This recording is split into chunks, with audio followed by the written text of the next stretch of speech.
Yo, what is up, squad? All right. Well, the DLC hype is behind us. Reveal season has arrived.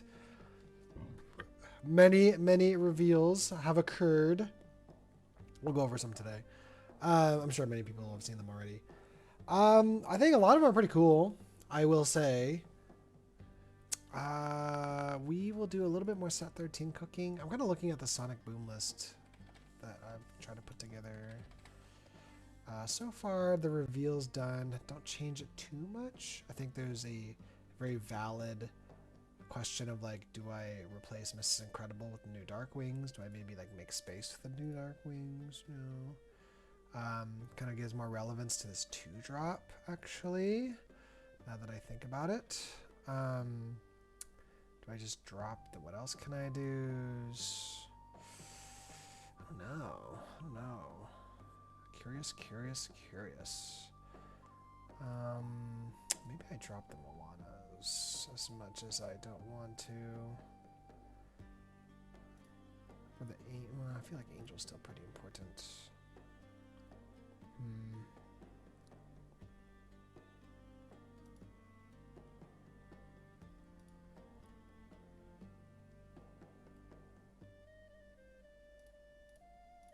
Because if I did like, man, I kind of want to get rid of the Robin Hood package. Like, I'm not gonna lie. If I did 3 and 3.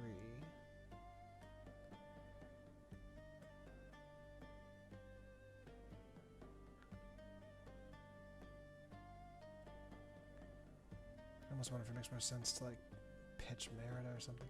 I mean, I could just replace this with Darkwing, but like, I really like Mrs. Incredible. She's just such a cool and powerful card.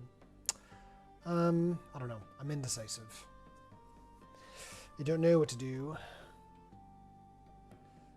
I could probably shrink this down to 1. It's pretty high rolly in a deck that already is trying to be high rolly.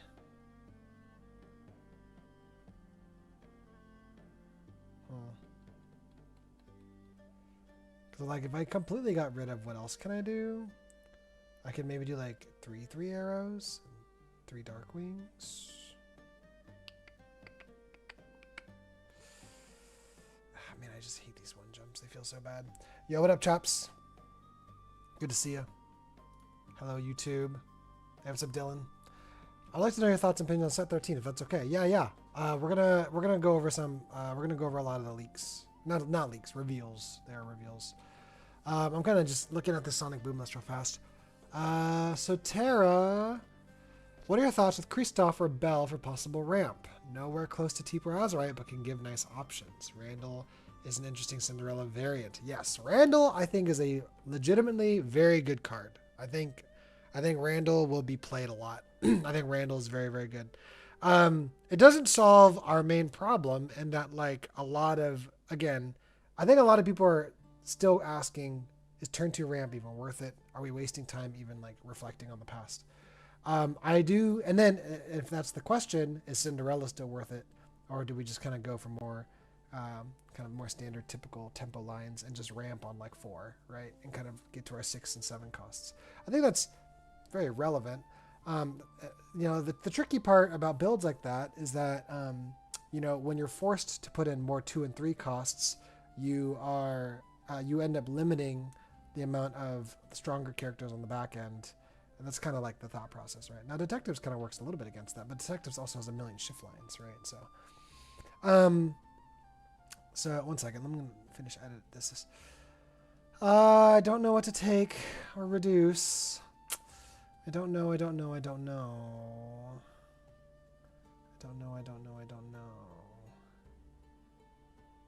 Like, man, like the Robin Hood package is nice, but like, is it really worth it in a build like this? I don't know. Do you like Darkwing Launchpad? I think Darkwing Launchpad is a good card. I think he's a very good card. A 5/7 warded inkable body that gains value on challenge, right? Which is what he's going to do because he's boarded. Very good. The problem is that he's boring. It's just such a linear card. You know, it's kind of like the Lilo and Stitch team card, right? It's like it has support and resist and quest for 3. Like that's a very good card, especially if you can get it on 3, but it's like it's just boring. You know, it's just boring. Whereas you get like these like red, yellow, Sully and Boo card, man, that's a cool card with a really cool interaction. So that's my only like slight against Darkwing Launchpad. We're definitely gonna all of the new cards is making super detectives look like a really threatening deck, right? So we're gonna be adjusting our detective list a lot. I'm really beating myself up for not having gotten detectives enchanteds. Pretty annoyed. Wish I'd done that, but oh well, here we are. My gosh. I'm not gonna lie, I really want to take out the Robin Hood package. Like I really do. But I don't know what I'd replace it with. Because the reason I like the Robin Hood package is because he shifts on 3. So it gives you like a relevant 3-drop play. So like who would even... I mean, they did say that there's going to be a lot of like Floodborns, and so I'm hoping that means like shift stuff too. I know they're making a lot of Floodborns that are not shift, which is really interesting. I'm just happy that my boy Morph is back. Yeah, Morph is a really cool reveal. I wish it, man, purple gets all the cool stuff, man. I wish it was blue, but you know, I'm happy Morph is back. Morph is a great card. I think Morph is very cool. Honker Muddlefoot, what a guy. What a guy, Mr. Honker. Let's see. So we have Jasmine. It's not super relevant. We have Fauna. Again, not super relevant. What other 1-drops are there? There's Darkwing. I mean, do we just put the Darkwing package in here? It feels kind of strange. It doesn't solve our turn 3 problem either. Man, I wish Tiana had a relevant shift target. Or like Floodborn. I love Tiana. And I'd love to use this Tiana, but like we don't have a relevant shift, which is so annoying. So annoying. Yeah, there's just not a lot of great 1-drops in Blue and Steel right now. Out of curiosity, why did you trade the 1 Arthur to Wicked in the most recent Sonic Boom deck? It's basically like a meta call, right? Like I think people are playing a little bit less of the Ward locally, right? So I'm just I swapped back to the Wicked. I really like Wicked. I think Wicked's really cool. I think a 1 of Wicked has you know, it's kind of interesting, right? Like Arthur wins me games, but so does like the Wicked, right? Like I've had Wicked completely kill a Blurple's entire turn because they can't Cheshire Cat remove you, right? They can't Hades you, they can't Let It Go you, they can't Into the Unknown you. Like warding your entire board is actually kind of nutty. And I've had Wicked like have that little bit of reach to find an answer when you really need it. Like having an Amari seeing Wicked, she's like invincible now, right? No one's gonna challenge an Amari. And then the other truth is I just really like Wicked, right? I have a 1 enchanted Wicked. I want to use it, and I think it's just a cool card. I think it's like a really interesting utility card, and I like in my song package to have like 1 utility card, right? Like it used to be down in New Orleans, and then it turned into Wicked. So yeah, that's the honest truth, right? You could go back to 2 Arthur, and I think like, you know, if I was taking it to a tournament again, right? Which I was gonna take it to a tournament this weekend, but I can't. You know, maybe I go back to 2 Arthur if I get a feel that there might be a lot of blue-green. It's again, Arthur's there as like a blue-green tech, mostly, right? And he functions as a unique Blurple tech sometimes, right? But I mean, Wicked is kind of more generically useful. So that's kind of the answer to that. But you can just go back to the set champs version that I had that I won with. Hey, congrats, Darth Bane. That's awesome, dude. Let's go. Okay. I'm so indecisive here. I'm so indecisive. I don't know what to do. I don't know what to do. Let's go with the smart decision. Just do that. That's like the most intelligent thing. Okay, that's fine. Maybe we'll come back to this. All right, let's do some reveals. Yo, Malf, Dueling Darkwing is so mid. Yeah, like I don't know. That's what I was telling other people. So let's do reveals. Everyone wants to talk reveals. So we'll do reveals. Let me pull them up. Does anyone have like a good like website that kind of just like we can like click and? Otherwise, I'm gonna like go through this Discord, which is like fine, but it's a little inefficient. Those guys keep scrolling. Scroll. Okay, so we know about the Mother Gothel. I mean, I guess we can just go through a lot of them, right? These ones are a couple days old, but I guess that's fine. Let's see. One second. I'm going to change something.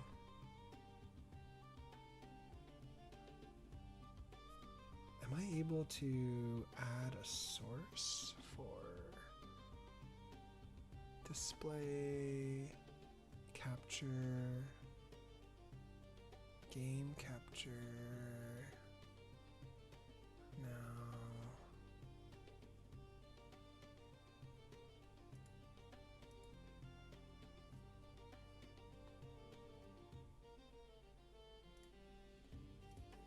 Okay.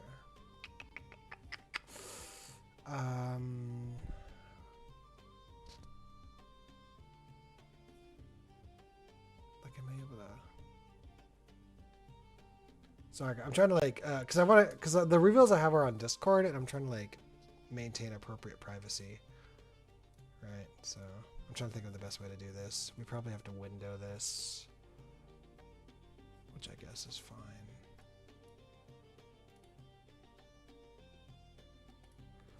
So if I do,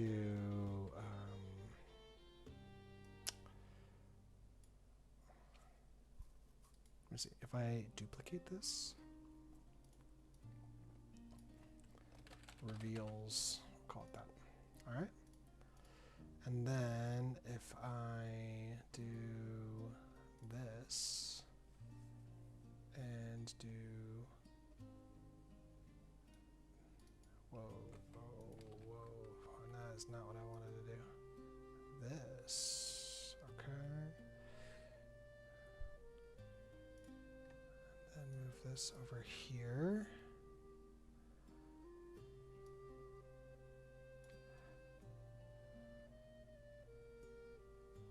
Like this. Okay, I think that's all right. Yeah. So now there's an eerie, there's a strange amount of lacking space on the screen, which is what it is, right? Okay, and then we expand. All right, I think that's okay. Is that okay? Is this acceptable? Oh, hold on. Do this. Okay, there we go. Privacy optimized. What do you think, chat? Is this okay? This is good? There's a website that has all of them from every revealed official source. Yeah, but some of them are less official. There's a better website for it. There's a better website for it. Illumineer. What is this? IllumineerTales.com. Thanks, guys. You guys are helping me out here. What is this? Yeah, this is pretty good, actually. Wow. Yeah, what am I doing? What am I doing? All right, hold on. We will just use this website because it makes way more sense. So I am going to delete this. Spent all that time. Boop. Okay, cool. Thank you, Rascalot. This makes way more sense. Okay. Here we go.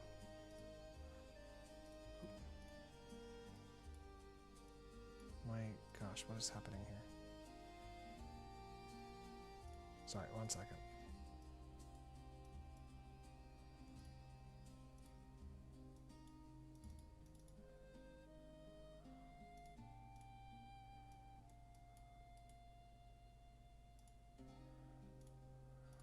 My Discord is being very strange. Right, hold on. Sorry, something's acting up. I gotta reboot something real fast, and then we'll dive into reveals. Thanks for your patience, everyone. Okay, there we go. That was weird. I don't know what that was about. Okay. This website has all of them from every... A for effort. Yeah, I appreciate you. Alright. We're about to get in there. Let's do it. Okay. Amber. Ming Lee. So for those that have not seen Turning Red, Ming Lee... X_Smash just followed. Yo, CC Smash. Thanks for the follow. Appreciate you. Hope you're enjoying the show. All right. We got like 20 people on Twitch. We got like 10 people on YouTube. We're here. We're having a good time. May you please put the website in the chat for us so we know what it is. Yeah, here you go. All right. Ming Lee, for those that have not seen Turning Red actually is a movie that I felt a lot of familiarity with. So it's about a Chinese family. The main character, Mei Lin, she is a young Chinese American. And, her grandmother was like a first immigrant. Her mother, right, is like kind of like that first generation after the initial generation. And so Mei Lin is like very Americanized, right? So she's like far enough from the original immigration that she's just like kind of like all she cares about is boy bands and cute boys and stuff like that. And there's like a legacy in their family where like they have like the ancestral powers of an ancient panda to exact justice for whatever. I mean, it's been a while. I can't remember the exact thing, but that's kind of the bit, right?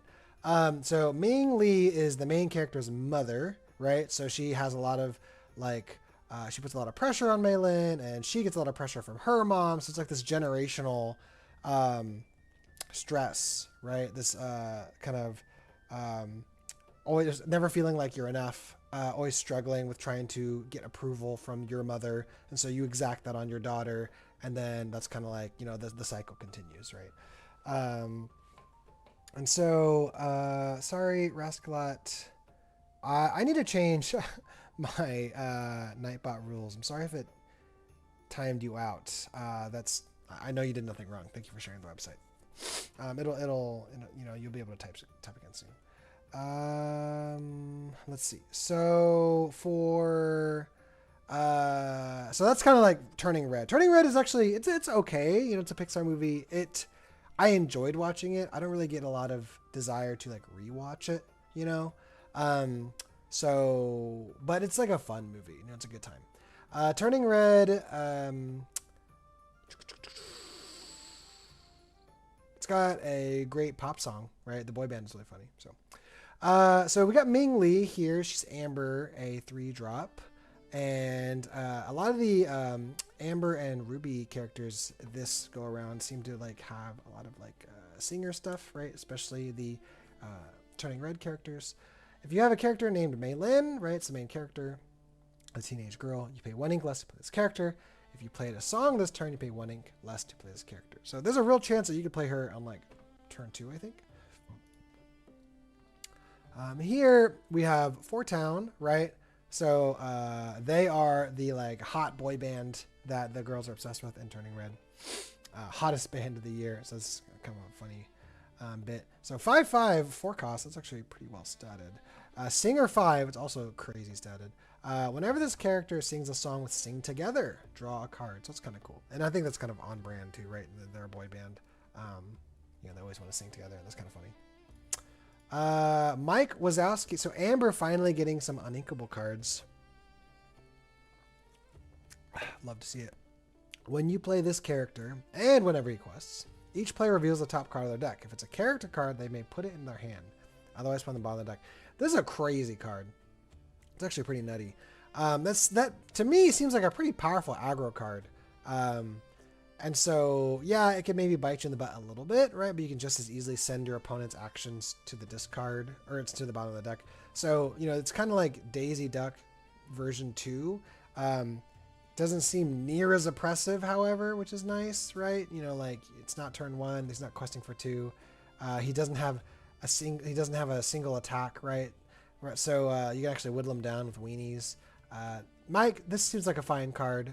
Definitely like a strong effect, but on a pretty mediocre body, so I'm cool with that overall. The 1-drop Mike Wazowski, this is just a good, solid card, right? When you play this character, you may pay 2 ink to give chosen character 1 lore, so it actually gives him a lot of like mid-late game utility.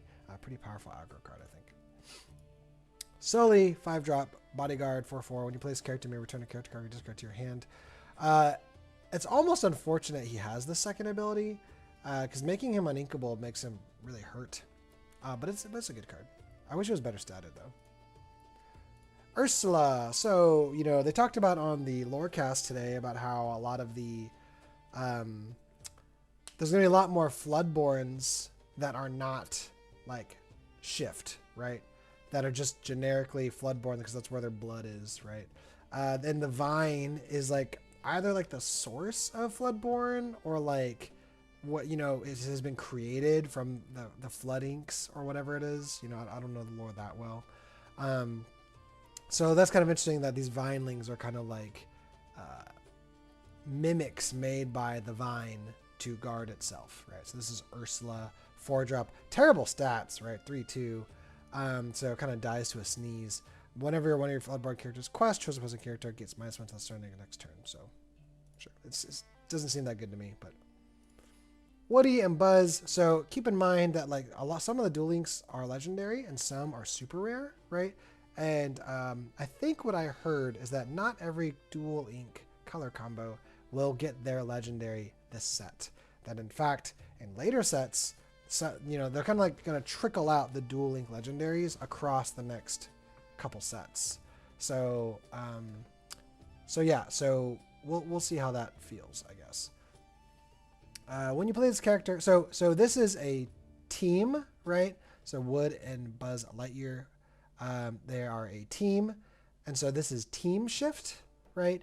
Where you have the ability to shift this character onto a Woody or a Buzz, right? This is relevant because there's a lot of new shift mechanics coming in set 13 that, frankly, are kind of confusing.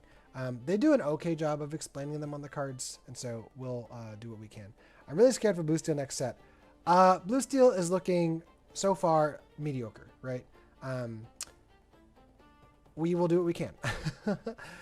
There's a lot of, like, interesting things to do in the next set, I think, right? I'm actually quite excited to play the Madrigals. I really like the damage moving nonsense. It really... it like scratches the same itch as Blue Steel, in that it's like very complex and interesting. And so, you know, we may end up playing a lot of yellow purple healing Madrigals next set. You know, I love Blue Steel. Blue Steel's in my blood, but that's always because Blue Steel's had my favorite characters and plays the way I want to play, right? And so ultimately, if another deck plays the way I want to play and scratches that really like complex,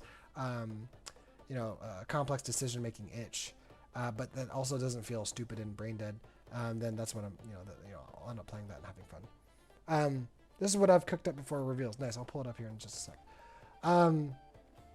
So when you play this character, if chosen opponent has more cards in their hand than you, draw until you have the same number. So kind of like an on-play Clarabelle, right? So not near as busted. This card really reveals how ridiculous Clarabelle was, to be honest.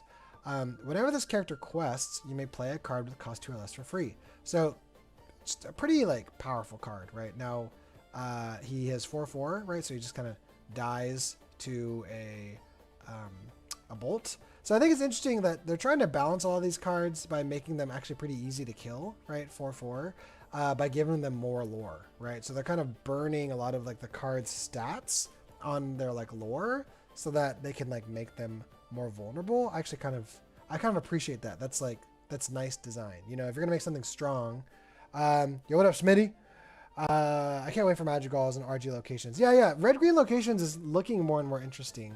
But I think like Madrigals I'm like most excited about. I really I like really enjoy the Madrigals healing deck to the point where like I'm like really tempted to get an Isabella Enchanted because like my first deck ever was Pobby healing, right? That's literally how I started Lorcana, was yellow blue Rapunzel Pobby healing, and so it kind of brings me back to my roots. So yeah. So this card's like fine. I actually think it's probably one of the least impressive team shifts, to be honest. The way most toy decks are gonna play out, I actually don't think this will see much play. I think yellow green's gonna be strong. Like don't get me wrong. If you look at my dream board, I've already kind of cooked up what a yellow green kind of like toys deck might look like, and it's gonna be scary with Eleanor and all that other stuff. But I don't think this card will be seen that much play, to be totally honest. Sully and Boo. This is a cool shift. Now this is combo shift, right? So to kind of go back, right, because this is going to get confusing. This is a team shift, meaning that, well, really it's just a shift, right? But they're a team. But you could shift on Woody or Buzz, right? Combo shift is you can shift on Sully, Boo, or both, right? You get maximum options with combo shift, right? So you can do one, or put both underneath this character, right? Now, interestingly, none of these are Floodborns. So they're like completely divorcing all of these shift lines from the Floodborn tag, which I don't know how I feel about that. But you know, it is what it is. This is a legitimately super cool card. I think this is like, to me, probably the most interesting team card so far. When this character is banished, if any of the cards that were under there are character cards, right, you may play those characters from your discard for free. So interesting. And that means you can do a lot of like fancy things with boosting, right? So you could use like Lonely Grave to banish a character, which then boosts a card from under your deck. So you can just like start stacking. Rascalot just followed. Like, I don't know how you have time to do this, but you can start like just stacking cards underneath Sully and Boo, and if he ever gets banished, you just kind of flood the board with characters. So I think that's like super interesting. So I definitely want to mess around with the Sully and Boo deck. Yo, Rascalot, thanks for the follow. Jaren3 just subscribed with Prime. My boy, a longtime supporter. Thank you so much, Jaren, for the primo sub. Means a lot. Thank you guys for all the support. What happens if one shift target is drying or exerted? That actually I don't know. That's legitimately a question I have too, because it's very relevant for another card we're going to talk about later. I don't know. This entire set is going to be a mess for judges. Like, how are we going to handle that new Christopher Robin card from a judge standpoint? Sounds like a nightmare, dude. Like, what if you want to do a combo shift and Sully is readied, but Boo is exerted? Does the shifted Sully and Boo count as exerted or readied? I don't know, right? Does one take priority, right? And so I don't know. Shift on both, Raging Storm, replay 2 cards. Yeah. So super interesting. The Madrigal family. This is so funny because like yellow blue so far is the weakest Madrigal deck. It's got like the kind of like, I don't know, it's only had one set of support, and really the yellow purple is looking way more interesting so far. But you know, Madrigal shift, right? So they're just gonna put everything on shift, right? So many different shifts. Basically you can shift it on any Madrigal. So that's kind of cute. The effect is kind of mid, I suppose. Once during your turn, whenever you remove 1 or more damage, put the top card of your deck. So they limit this to once during your turn, which, I mean, I guess is reasonable because, you know, these Madrigals can heal a lot, and so this could get out of control. But at the same time, it's like, let it go crazy, you know, let it have a little fun. I don't understand why they have to be like so limiting with this card. My gut sets wet has to take priority. Yeah, probably. Even though that's the boring answer. Lilo and Stitch, fun-loving friends. This one also got one of the iconics. This card is very good, in my opinion. This card is actually like a horrifying card for a steel deck to play against, right? Like because there's now a 1-drop Stitch that we know is coming. There is a 1-drop Lilo. Wet and exerted are conditions. Dry and ready aren't, since they are normal states. If one is exerted, the shift will be. Same with wet. That's what makes sense to me, at least. I mean, I don't disagree, I guess. And so, yeah, so like imagine if you're on the draw and you're playing against someone on the play and they shift this on turn 3. Like, what do you do? You know? What do you do? How do you deal with this forever? You know, like I don't know. This is like a wild card. I mean, like I don't know. This is like a very, very powerful card. So I guess you just like have to kill the shift targets. But like that's the thing, they can put down both shift targets. So yeah, I think this card is pretty crazy. We'll see how it performs. But yeah, resist 1 on a 5 willpower, 3 lore body on turn 3 is insanity. Absolute insanity. I'm never not by your side. Again, this is going to go in the yellow-purple Madrigal damage moving deck, Family Medicine. I'm actually pretty excited about this song. I think it's kind of interesting that it's they're making a lot of sing togethers that are cheaper too. So like, you know, they want you to utilize that sing together mechanic, not just because it's a big song. So that's kind of cool. Remove up to 4 damage from any number of your characters. Pretty powerful. And then you gain lore for each 1 damage removed. That's actually really good. Imagine like playing Peppa and then singing this next turn and you have Isabella on board. Like you almost won the game right there. It's insanity. Yeah, Turning Red was such a good movie. Yeah, I thought it was like okay. You know, like it didn't like I thought it was good. I think it got unnecessary hate. But it's like, you know, I'm not like itching to rewatch it every day. Besties Assemble. So this is like Be Our Guest, but on an action, right? So 1 cost action, look at the top 4 cards of your deck, put a character in your hand. So it's nice. It's good. Winnie the Pooh, Honey Wizard, or Honey Archmage. There's a Pooh card. Very cool. I have like no connection to Winnie the Pooh, so like these cards mean nothing to me.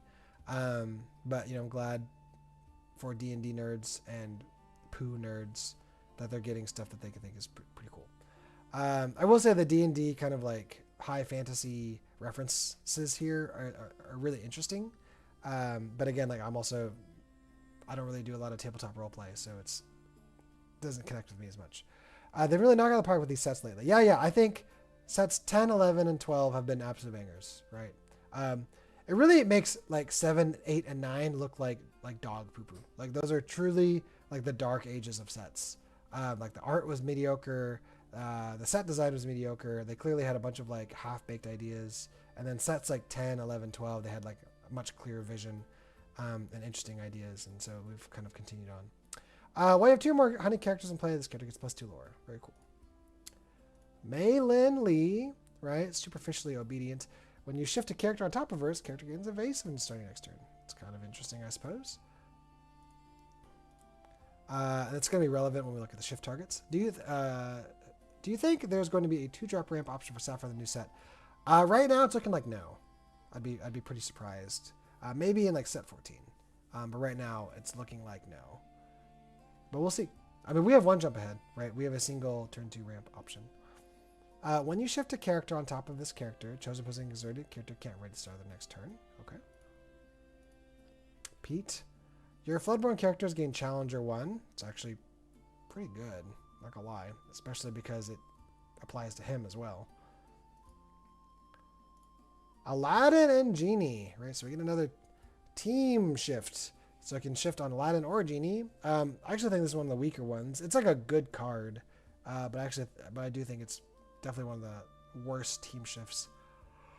When you play this character, you may put any put any number of cards from your hand on the bottom in any order, and if you do, draw that number of cards +1. So it's, you know, you're getting an extra card. You can replace cards you don't want. So very like interesting. You know, it's a cool effect. It's just, again, it's kind of boring, and I think it's probably not going to see too much play, especially because right now we don't have an Aladdin. I think there's like that single Emerald Aladdin, right? And I guess there's like a Genie that was in set 10. Yo, Malf. Yo, what up, Nico? How's it going? Fun fact for you, I pulled more Woody legendaries in Wilds Unknown than all my other combined legendaries. 7 Woodies for 6 of the legends. I hope my spread and Vine would be better. Wow, that's ridiculous. That is kind of unfortunate. I mean, at least Woody's a good card, right? I'm excited for Aladdin and Genie. Yeah, I mean, like, I'm glad they got a combo. I'm not really excited for the card, but I think it's a cool card. This card's pretty wild. Peter Pan and Tinkerbell, fast friends. Just all your characters gain evasive. Jeez Louise. Thank goodness this card has 4 willpower. Holy toxic Batman. I'm not the biggest fan of the art, right? Like, I think Peter Pan's face is a little off. And Tinkerbell looks too nice. But the effect is really cool. So, kind of an expensive card, which I guess it should be. The fact that that card's inkable is wild. There's a 2-cost warded Aladdin you could shift. Yeah. Oh, that's right. The Fabled Aladdin. Yes, there's a Fabled Aladdin. And, because, isn't there, another Aladdin that was in Whispers? It's like if you play actions, you gain lore or something. Yo, what up, Nick? What up, dog? All right. All the usual suspects getting in here. We're going over set 13 stuff. Christopher Robin. This card is going to make absolute hell for any judge. Could you imagine, are you basically forced to just deck check anyone that plays this card, right? If you play, if they're playing, if they play 1-drop Rue, which is an emerald card, and then they play 2-drop Pooh, which is a purple card, but you saw them ink and Tigger, which is a ruby card, right? I mean, aren't you forced to call the judge basically? Because it'd be oh, they're probably running Christopher Robin, but what if they're not? What if there is no Christopher Robin in that deck? That's just cheating, you know? I cannot believe they made this card. Blows my mind. It's a cool card. It's an interesting card, but I cannot believe they made this card. I think it's so comical how the 4 willpower is their balance point. They're just this game lives or dies by He Hurled His Thunderbolt. Every interesting card now is just nah, 4 willpower. There you go. Now they can't complain, right? There you go. Just bolt them, right? Someone said you don't ask to confirm if your opponent only runs 4 copies of a card, and that was hard to argue. You don't ask to confirm, and that was hard to argue. Sorry, could you rephrase that? I think he hurled everything. Yeah. So, it also has a tutor, right? When you play this character, you may search your deck for a honey card, reveal it, and put it in your hand. So it's the first time we get an actual good one like that. Now it's a very, very niche deck, right? So I'm fine with that. So that's cool. Emerald. Carl Fredrickson. I do not understand why Carl is in green. It seems to not fit green, you know? It's fine, but when I think of Carl Fredrickson, especially the loving husband, I don't think emerald, right? I think amber. I think maybe even steel, but emerald, right? Why is up in emerald? It's kind of very strange. When you play this character, you pay 2 ink less for the next character named Ellie Fredrickson. It's cute.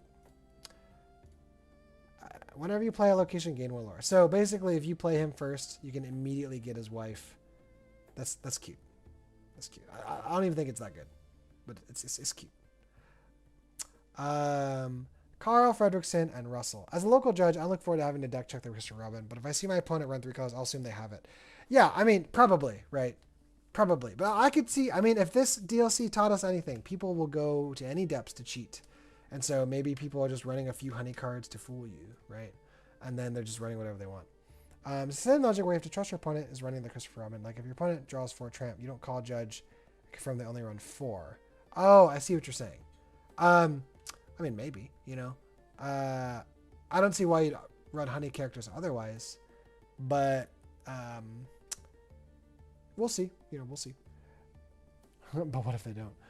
Carl Fredrickson and Russell. While this character is at a location, all characters at that location get +1 lore and gain evasive. I mean, it's you know, I don't know. I feel kind of bad for red green. It's not even like a bad card, right? He's well statted. He's 6/6. He quests for 2. He's inkable. This isn't even like a bad effect, but it is a very niche effect. It is an effect that would probably be hard to pull off, especially well. And I just feel like every time they're doing dual links, they just keep screwing red green. Like, because one, I think they keep giving red green identities red green like never asked for. Like for a great example, right? So in Fabled, red green was set up as like a really interesting singing action deck, right? You get Powerline, and you have a whole bunch of like the Emerald cards for like songs. And then they kind of like completely drop that. They, they don't give Ruby any more singer support for like 3 sets, like 10, 11, 12. There's like nothing.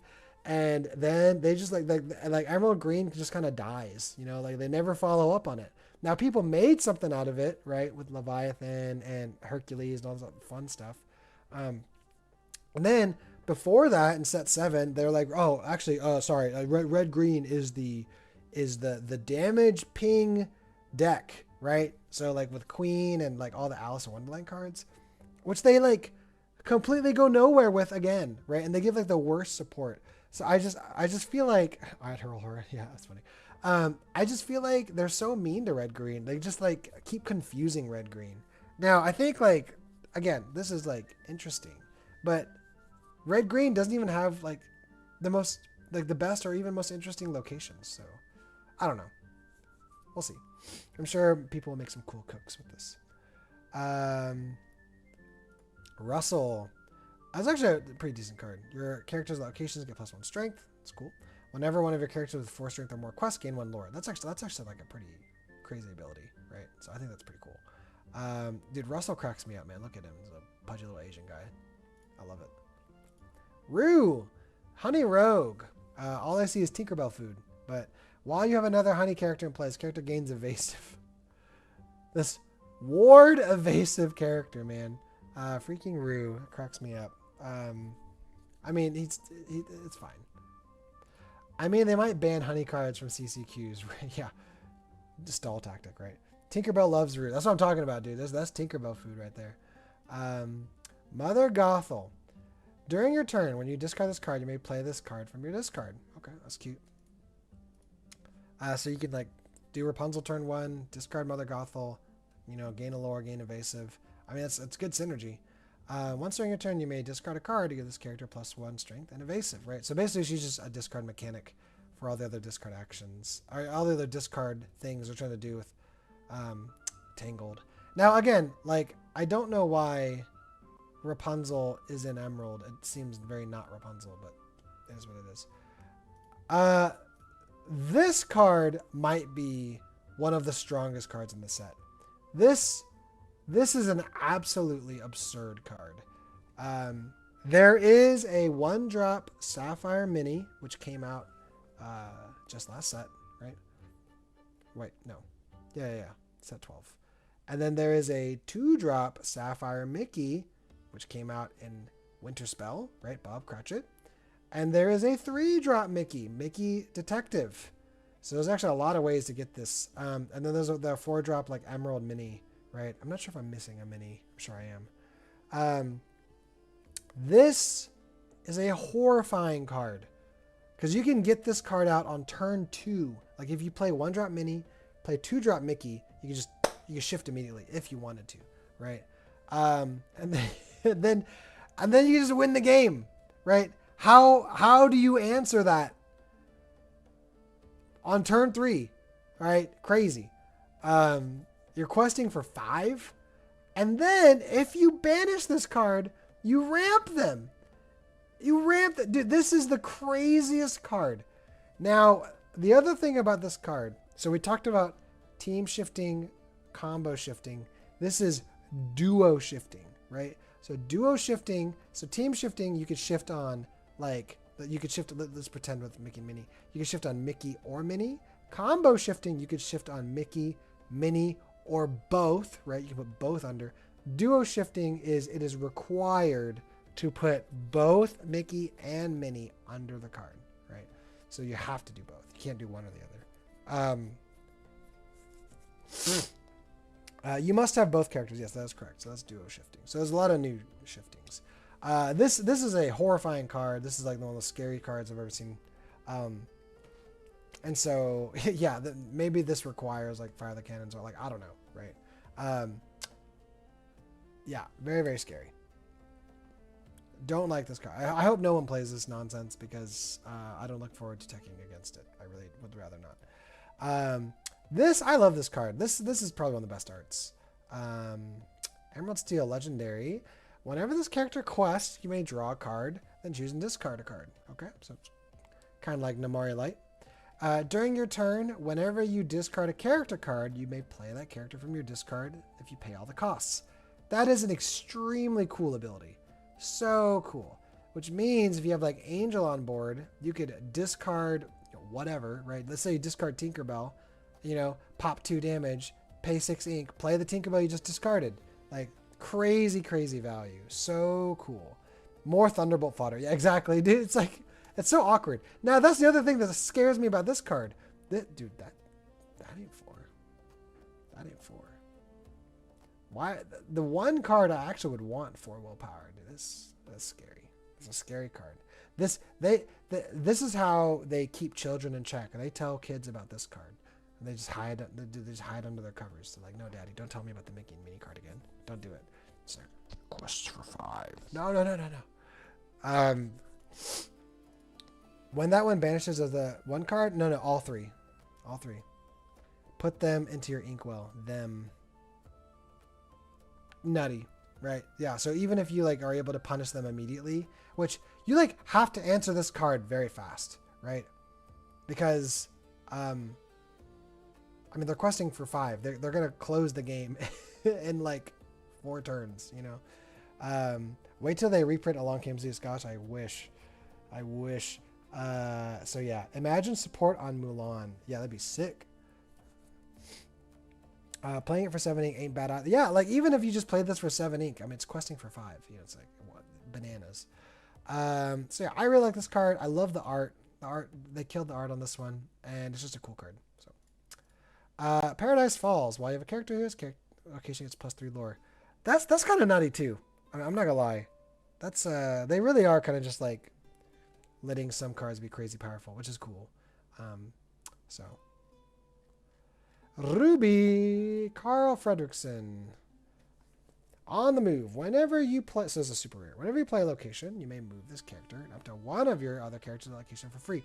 So it's kind of like Jim Hawkins Returns, right? Sorta. That's a very, very good effect. Whenever you play a location, you may move this character up to one of your other characters' location for free. That's a very, very good effect.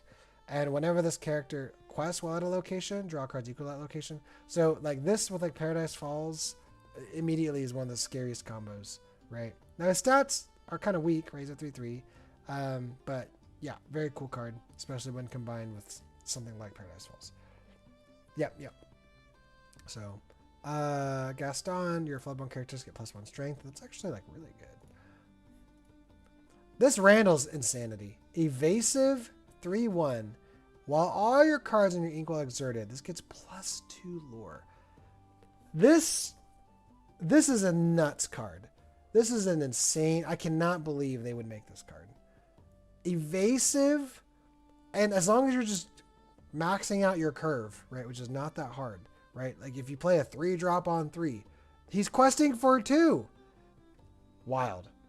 Now what's interesting is that he has no lore. Otherwise, right? Which is, I think this is like the first character that has no base lore without Reckless, right? I can't think of another one. Can anyone think of one? I'm super excited for soft discard decks. Yeah, I agree too.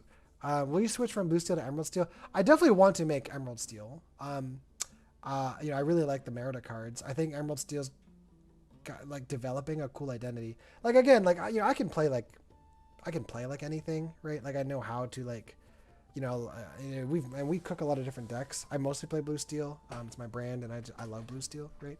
And I have like all the Blue Steel things.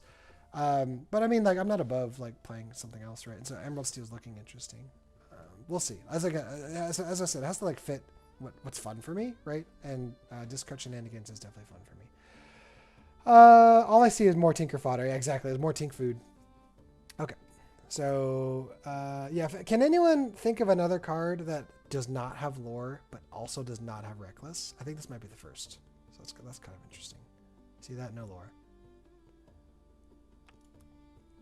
All right. So we get another Green Mulan doesn't have lore too. No, I think she... okay. I mean, yeah, you're right.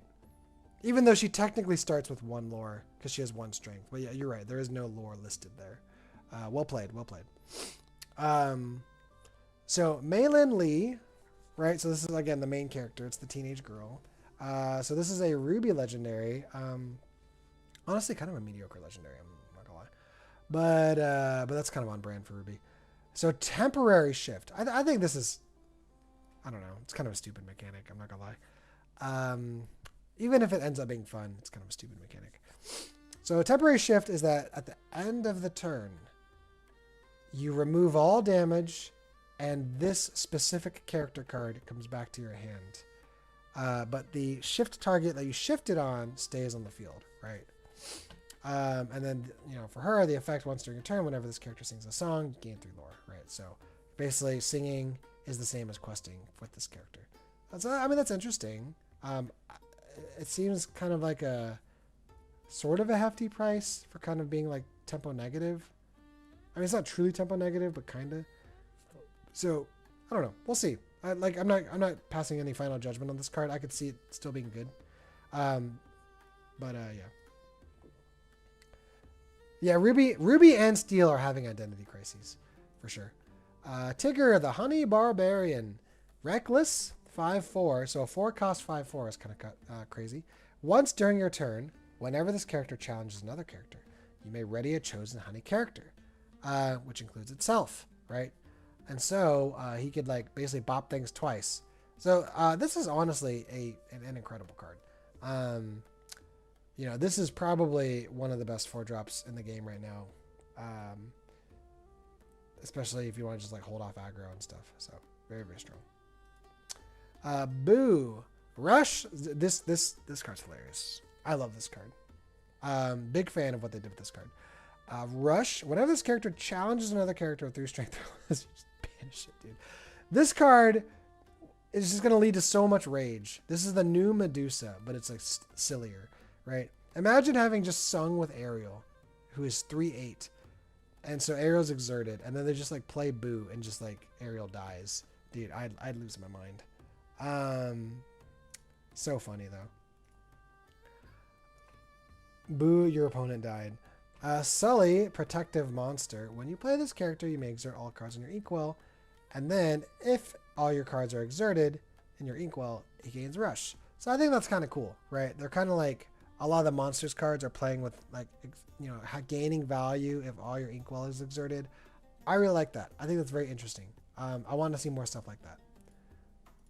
Ming Li. So again, this is Maylin's mom. This is actually a horrifyingly good card, assuming you get shifted out reasonably, right? And so far Ming Li's shift targets are not that great, but whenever this character challenges, you can ready her. Now that's correct. That is challenge. It's not challenge and banish like Scar or Mrs. Incredible or whatever. Literally, if you're hitting a 1 strength character, and I mean if anything happens to survive 10 strength, I don't know what to say, right? But you could technically attack the same character twice, right? If you really needed to. So kind of interesting. Kind of functions as a pseudo board clear. Belle and the Beast, right? So this one also got an iconic, very pretty card. Belle looks great. New Mufasa, basically, right? So whenever this character quests, ready all cards in your inkwell, and then you can also separate ability. You can pay 6 ink, ready all your other characters. So just kind of a crazy good card. Now it is 8 cost and uninkable, which doesn't feel amazing. So again, kind of on brand for Mufasa. 6/7, right? So again, close to on brand for Mufasa, right? He was 4/9. Quest for 3, Mufasa quested for 4. But still a super powerful, very interesting card. Is red, blue, black? Yeah, right. Definitely gives red blue a cool boss card. However, red blue has access to Mufasa right now, and doesn't play it. Now the fact that you can shift this and do it is really cool because that basically makes the turn you shift Belle and Beast like a free turn, right?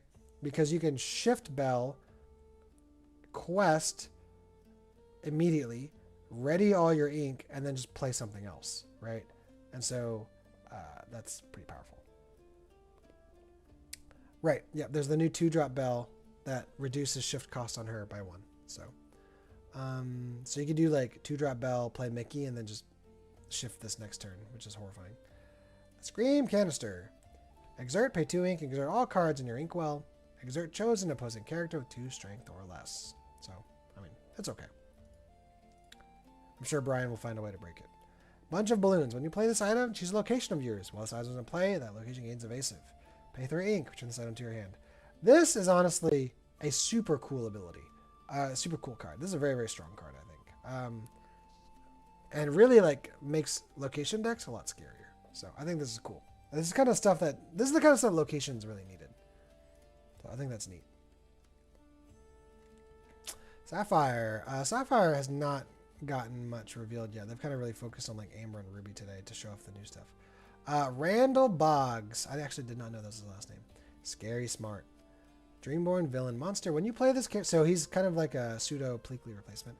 When you play this character, put chosen character of yours into your ink while face on exerted. I'm glad they brought that ability back, right? I think it's a cool ability. This also increases the value of 2-drop Mickey, right? Bob Cratchit. At the end of your turn, if all cards in your inkwell are exerted, gain 1 lore. That is so good. That is so powerful, in my opinion. This is honestly one of the best cards that have been revealed so far. I think he's very, very strong. Now, he continues the awkward trend of ramping on 4, right? That's what Kristoff does. That's what Randall does. And so, this...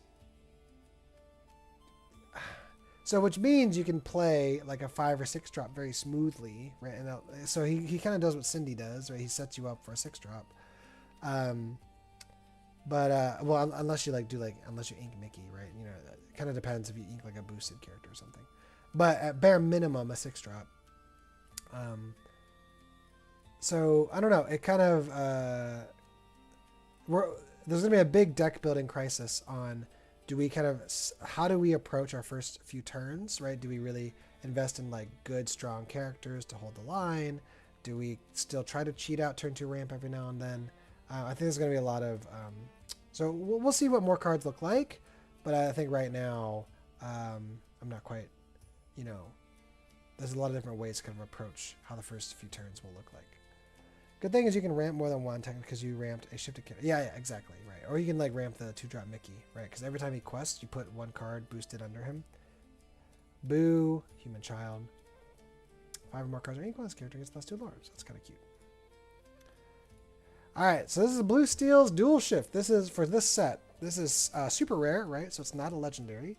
I assume our legendary dual ink is going to come in set 14 or 15.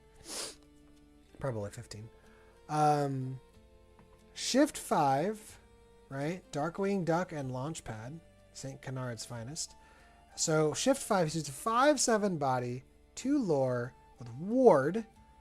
During your turn, whenever this character banishes another character in challenge, gain 2 lore. So this is a good card. All right. This is a very strong card, especially if you shift. And the fact that you have a warded shift line is super oppressive too, right? You can shift on the 2-drop, and there's not many people can do about it. My biggest complaint about this card is that it is very boring. This is a boring dual link. Like, he has a ward, he's well statted, he gains lore if he banishes you in a challenge, right? So he has Pluto effect. It's like, cool, yeah, another Robin Hood, right? Another one of these. Cool, I don't know what else to say. It's kind of linear, it's kind of boring. It's a good fair card, right? And so I wish they would have given us something cool. I was really hoping for like Arthur Merlin, Arthur Merlin, like whenever you quest, allow someone to challenge a readied character, and then maybe look at the top 2 cards and pick one and put it in your hand. You know, something badass. This is just kind of like, oh, nice. You know, it's kind of linear, so it is what it is. I'm excited to play him. Right, it's a good card, but it is kind of boring. FX still boring, yeah. He is a super. Yeah. I mean, he's a super. Yep, he's a hero. He's a detective. He has a lot of very good tags, right? So we have a lot of like ways to utilize Darkwing. Power Surge. Each player puts the top 2 cards of their deck into the equal face down and exerted. That's kind of cute, I guess.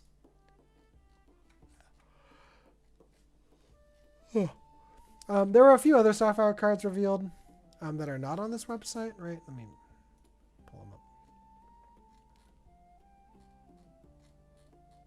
They were like the promo cards. This was like a Merlin and stuff. So there's the Bell. Alright, so Bell, you pay 1 ink less to shift a character on top of this character. I was hoping this would be like a morph-like effect, like a universal shift target thing, but I don't think it's going to shape out like that. So I went from really being excited for this card to being really like, I don't really care anymore. Unless we get like a Shift Bell that's like not just red blue exclusive. You can shift any character on top of this card. This includes shift variants. So yeah, morph being awesome again, right? Maylin Lee, 1-drop, lead vocalist, singer 3. This character can't sing songs without singing together. I like that as a way of balancing early singers, right? Like early singers are just super busted and oppressive. A card like Cinderella, Ballroom Sensation should have never been made. But this is like, this clearly shows that they are learning their lessons. So good for them.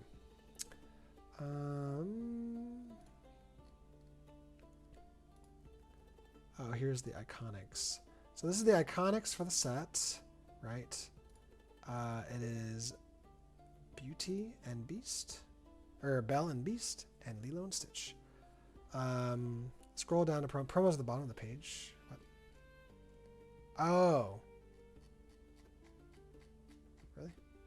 Oh, you guys are right. Okay, all right, thank you. Thank you. I'll get these bad images out of the way then. So this Iconic is going to be a gajillion dollars. I don't know. I don't see how this Iconic doesn't pop off. It's gorgeous. It's unique, right? It feels like what an Iconic should feel like. This card's gonna go crazy in my opinion. So I think this is really cool. I'm impressed. Color me impressed. This one, I don't know. This one's like too messy, right? This one balances it out really well. This one is like there's too much going on in this card. I'm sure it's gonna look better in person, but right now I'm like not as hyped by this card. Okay. Let's see. Where are we at? Steel. So Steel hasn't gotten much revealed yet. We get the villain, the Vine. I mean, I guess that's okay. I don't know what to think of this card. This is a very that's an interesting card. 10-10 quest for 3. Your other exerted Floodborn characters gain Bodyguard. Okay. And again, we're getting a lot of new like weenie Floodborns. During an opponent's turn, whenever one of your Floodborn characters is banished, deal 1 damage to each opposing character. For a 10 cost, why couldn't they have made that like 2 damage? Right? Like why are they holding back so much for Steel? I don't understand. Yeah, I don't know what to think of this card. Right? Very, very, very fascinating card. I mean, like a funny line would be like, you know, you play Tinkerbell and then you shift this onto Tinkerbell next turn. You know, that's pretty funny. Then they just have this like monstrosity that's going to keep splashing damage on them. Yeah. So I mean the Floodborn shift, right? And so yeah, you know, interesting to say the least. I don't know what to make of this card yet. I need to see more of the set. Look what you've done. This is actually a pretty good card, right? Deal 2 damage to chosen character. during your turn. When you discard this card, you may play it from your discard, right? So you could use Angel, you could pitch this, and basically do 4 damage to something, right? So by discarding it, you can still pay the cost to activate it. So that's kind of cool. That's an interesting way to do damage to your opponent while still getting some sort of like unique value, right? Yep, not much to say about here. Very good. This is a card a lot of people are excited about, right? So this is the return of Doc, kinda, sorta. Discard your hand, draw 2 cards. This is a good card. There's no getting around that, right? This is a very good card. What are people's thoughts on this card? Because I have a lot of thoughts on this card. I'm going to grab a little bit of snacks. I am freaking starving. So I'll give me like a couple minutes. I'll be right back.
Okay.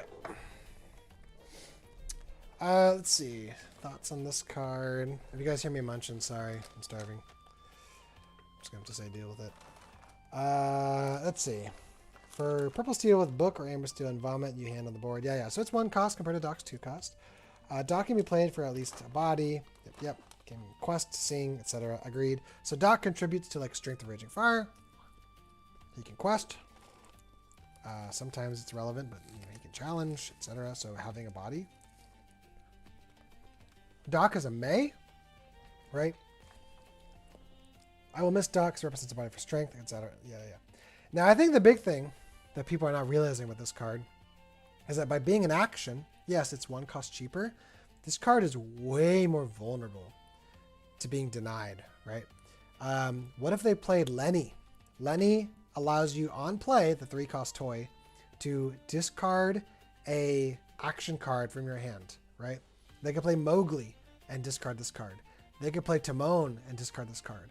So this card is actually like way more vulnerable than Doc. Like Doc was essentially like invincible in your hand, right? There's like no real way to get rid of him outside of just raw discard.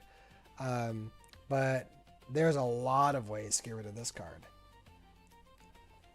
As an action, you can play it from the discard too. What do you mean by that? I guess like with the new Tremaine, like the boost Tremaine. Is that what you're referencing? It's not many other things that play actions from the discard.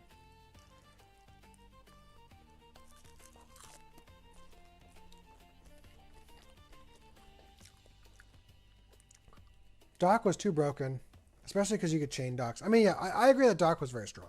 You know, like I think Doc was like a little too strong. So I don't mind this. It's just like I think people are like, oh, this is better Doc. Like, if you think this is a better Doc, you don't know why Doc was strong, in my opinion. It's cheaper, but I don't think that ever really mattered with Doc.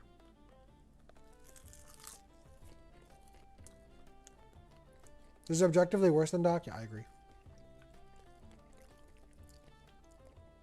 I think there's going to be a few ways to get this back from discard. Yeah, I'm hoping they we're seeing a lot of cool things with discard, but I hope there's like ways to get things back from the discard too, outside of like Amber.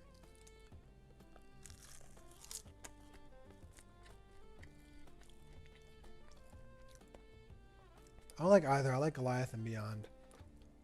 Yeah, yeah. I mean, yeah, Goliath is actually an interesting thought. Like, what if you have, like, what if you intentionally keep extra cards in your hand at the end so you can use discard effects? That's kind of cool.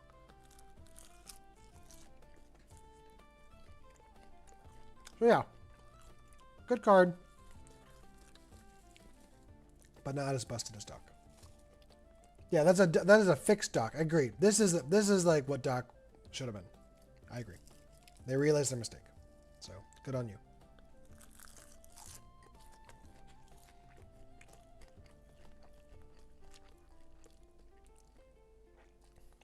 Is that everything? Wow. Okay. Lorcana Sapphire. This is a cool card. She's evasive 2/3. Shifts on 2. Once character quests, you may return chosen character of yours that costs 1 to your hand.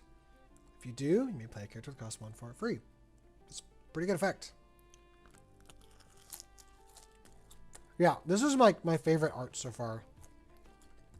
Like, I think this, like, so far looks better than the Iconics. But I also love Pocahontas.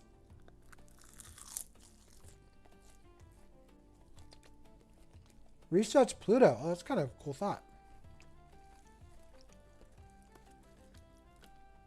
Coping on that 4-cost Randall. Yeah, yeah.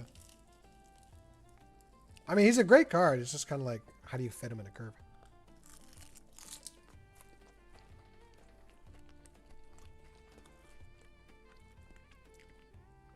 I don't actually mind. That card is pretty good. It is better than Dark as it is 1 cheaper. You can empty your hand. And losing out on strength. Yeah, yeah, yeah.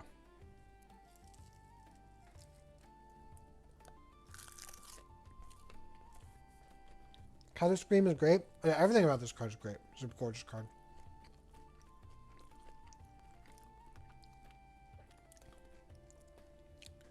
Alright. Pocahontas. Thoughts on this one? I think this card's just like a crazy card. I think it's like really good. This card is like this card is Nightmare Fuel in Infinity.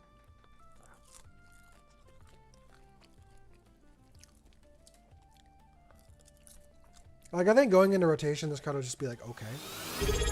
But this card is like a nightmare card for Infinity. Yo, Hockey Dude! Hockey Dude 1645 just subscribed for 16 months. Hockey Dude with the 16 months! Can we get some Blue Steel Merida gifts in the chat for Hockey Dude? Can we get some freaking fires and dubs for our boy? He has been like one of the most generous supporters of the stream. Hockey Dude, nothing but love. I appreciate you. We're going over set 13 stuff right now. You guys are watching me lick my fingers like a mongrel. Yeah, could you imagine in Infinity going like Daisy Duck and the next turn going Pocahontas Daisy Duck? And I mean, it's basically like Willow, right? You know, she's basically like an inkable 1-turn Willow with better stats. And gives like a relevant shift target.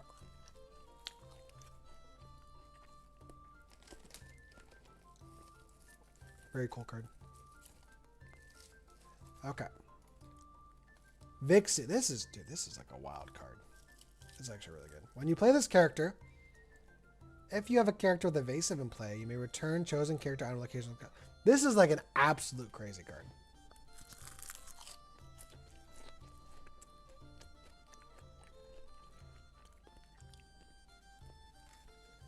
This is kind of like the return of Kit Cloudrunner. Just like a little better. Well, they're different, right? Kit, I mean, could return a lot of different things. But like, playing this on curve would just be like backbreaking.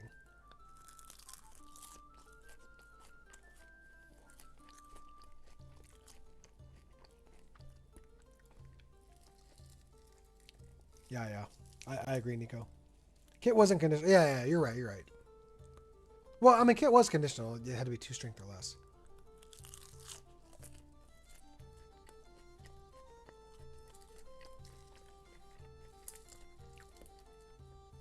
This is more balanced because it's cost. Playing this before a Tigger, yeah.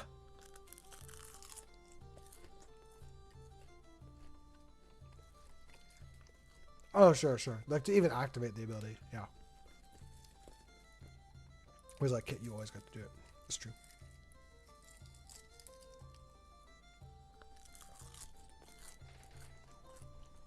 Yeah, Kit was only opposing. So Vixie gives you like flexibility to like return like a woodchuck or something, you know. Good with Dale as well. Oh yeah, I guess she is 2-4.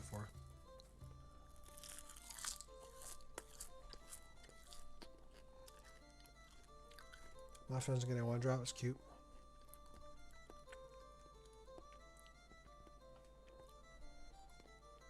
Buzz Lightyear.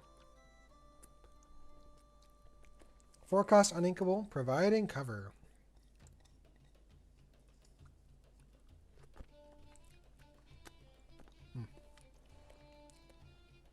Feel a little bit more rejuvenated.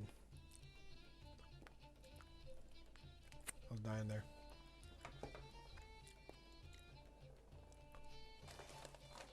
Trying to clean up my area real fast.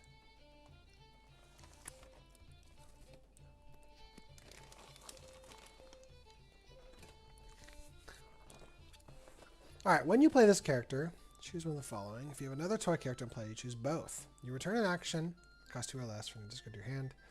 You may play an action, cost 2 or less. Holy guacamole, that's really good.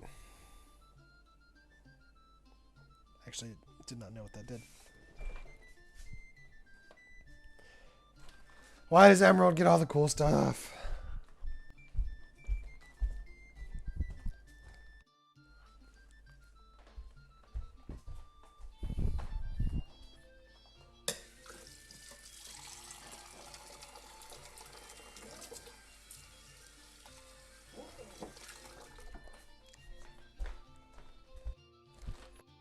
Gosh, I am like still. So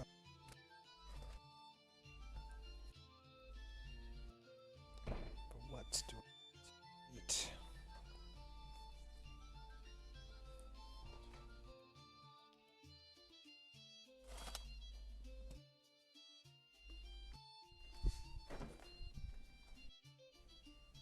Guess I could have like an.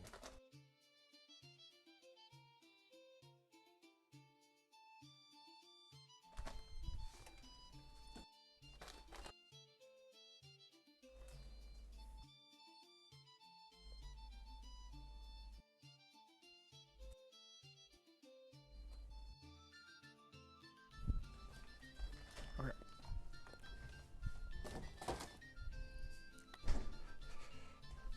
Okay. So yeah, pretty cool. I'm glad he's uninkable. We already went over Boo. Merlin's kind of interesting. He's so poorly statted though. That's my main issue with him. Lots of interesting text in the new cards. I agree. I agree. Most of the cards are at least legitimately interesting. When you play this character, you may draw a card from the bottom of your deck. Kind of being squirrely. And when this character is banished, put this card from your discard on the bottom of your deck. This is like such a meme card. I don't know. I think there has to be a Merlin shift coming. Like this to me screams shift target. Because this like his stats are so trash. Right? Like, and I don't think either of his abilities justify his stats being that bad.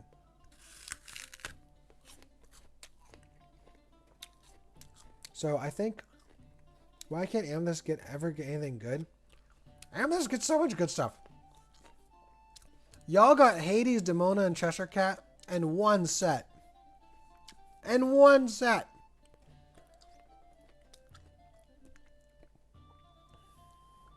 Maximus. Relentless Stallion. I'm glad they're giving us more relevant ways to hit rated characters. I want something better than this, but I'm glad they at least remember that Steel can do that. So I like this card. I don't think he's that great. 5 cost, uninkable, and you have to discard something to even activate his effect. But this is like a good card, in my opinion. Yeah, I don't think he deserved to be uninkable either, but this is what it is. We already covered all of these. So this is the Set Champs card. What are people's thoughts on the Set Champ card being different than the mat? Because the mat is Sully and Mike from Monsters Inc. Terrible. Amber is the strongest color. I agree. I think Amber is going to be the scariest color in set 13. Love the mat. I agree. The mat is gorgeous. The mat is really cool. Let me try to find it.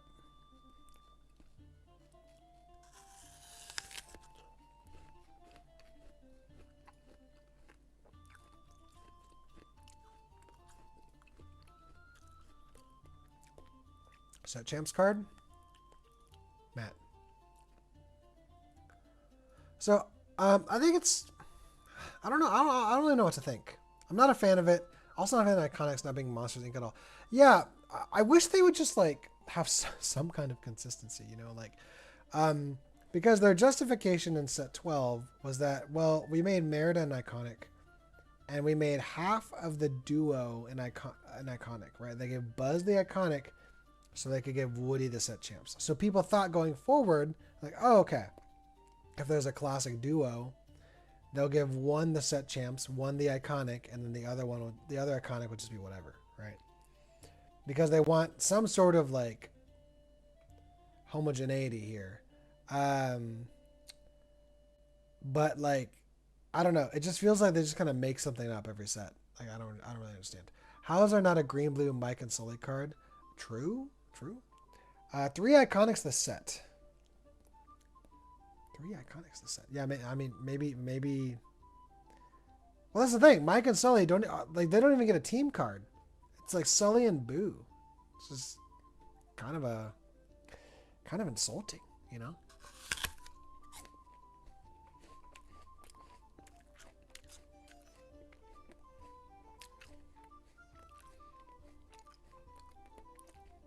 Rapunzel's our favorite character. She has 3 play minutes. That's so funny. She has the Amber one, the Emerald one. What's the third one?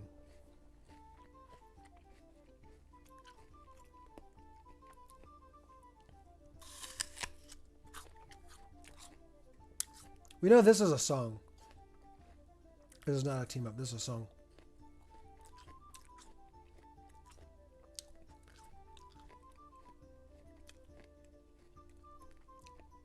Two of the team ups have not been revealed yet. Oh, for sure. Well, so we know Red Steel from the leaks, right? It's Violet and Dash Par.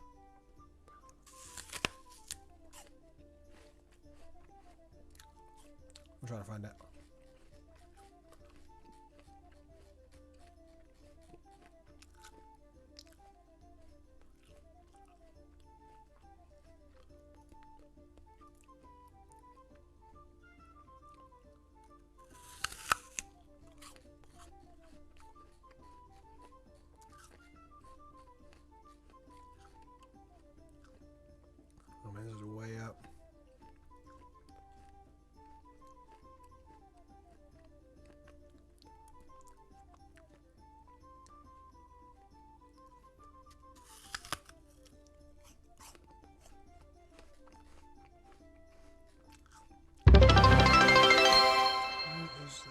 There it is.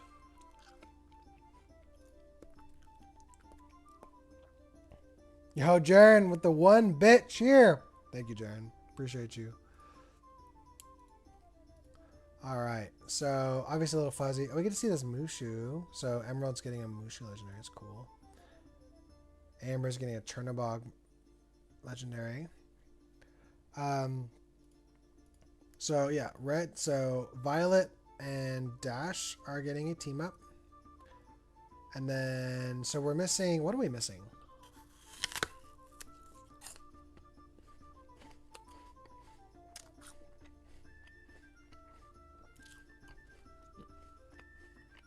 I think that's everyone, right? We're missing turn 2 Ram. I mean, true. Oh, that's a legendary? What?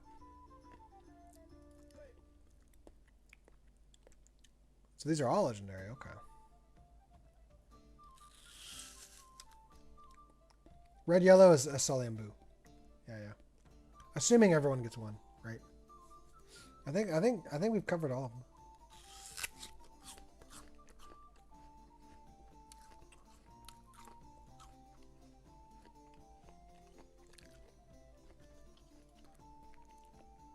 Blue Steel was Darkwing and Launchpad. I really like the art on this. I love Rapunzel. Rapunzel is like my favorite character. That's not true. She's like easily top 5. It's probably because oh, she kind of looks like my wife. So I'm a sucker for those petite blondes, man. I don't know what to say.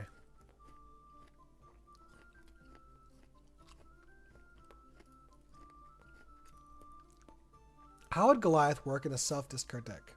Can you play from the discard of your discard when you're ending your turn? Yes. So if a trigger enters, so if a card trigger is activated and enters the bag, because Goliath, his effect is a trigger, right? And so then you can still use those activated ability triggers once they enter that bag. So if you had 3 cards in hand and you discarded one for Goliath, which then activates that card, you can, if it's a discard effect, you can still follow it through, assuming you are able to do so. Purple yellow is no, that's Pocahontas and Miko.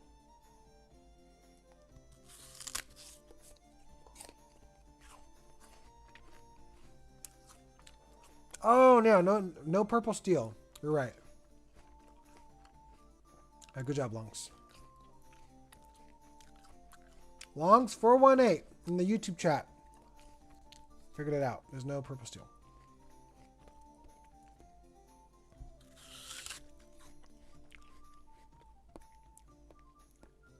I wonder what purple steel would be.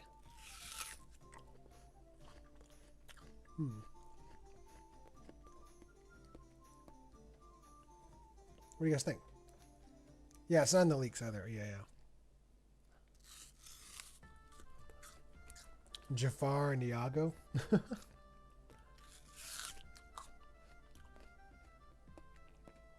Goliath and Demona. An apple day keeps them. Yeah, sorry if you guys hear the chomping. I'm like so hungry, and this apple tastes amazing.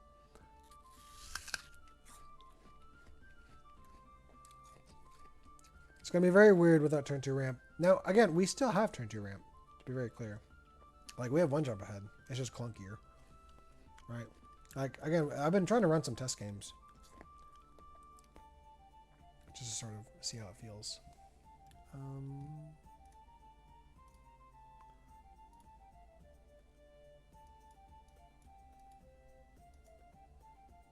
Oh, that's why.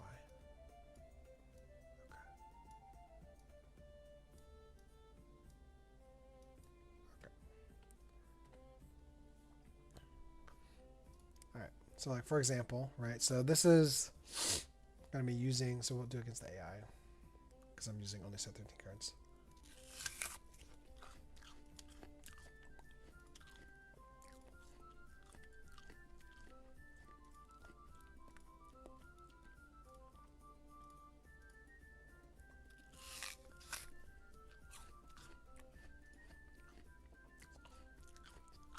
Okay.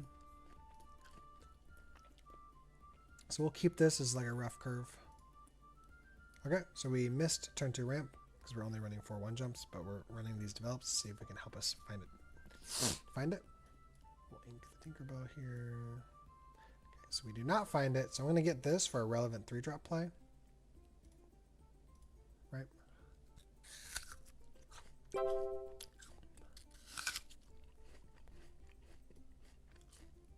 We're going to ink Robin Hood here. Put Darkwing to punish a Singer if he gets one out.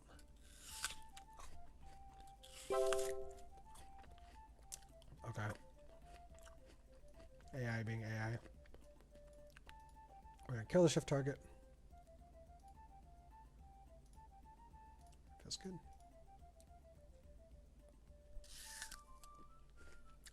Gosh, Mowgli, dude.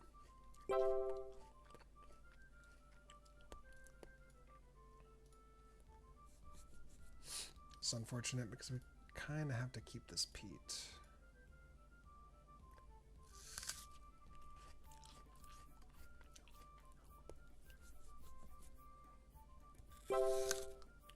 Probably would have been better just keep the what's it called?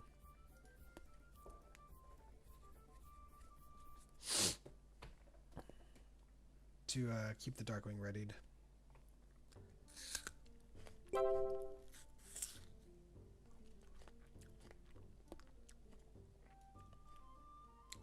no, that's so stupid. Man, this is tough. Let's do that. Sure.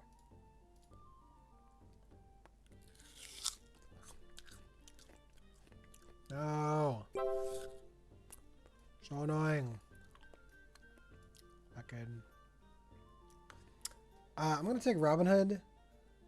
Oh no, because I already inked. Damn.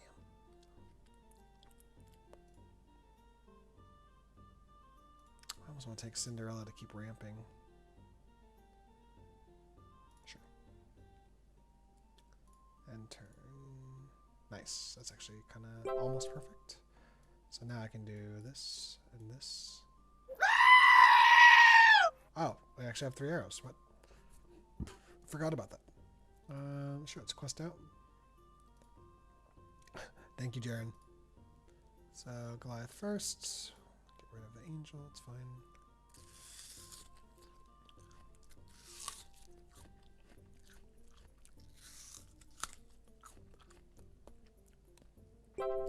This is incredible. It's just so amazing and impressive. I love it.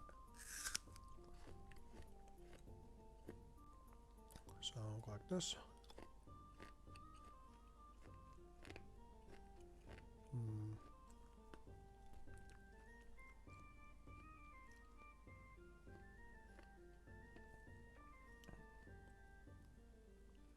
So then we can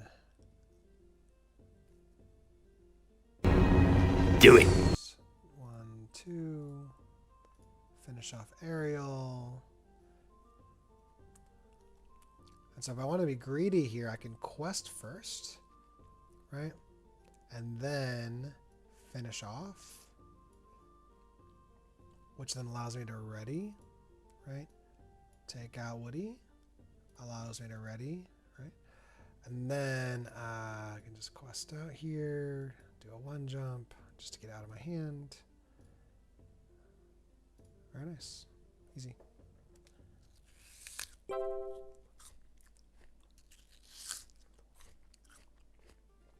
I can just win the game here, but have a little bit of fun.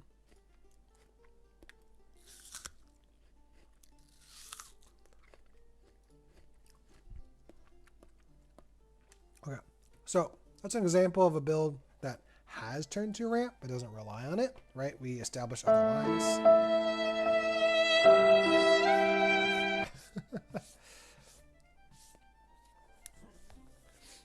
That scream sound effect scares the crap out of me. Yeah, well, I mean, I get it all the time.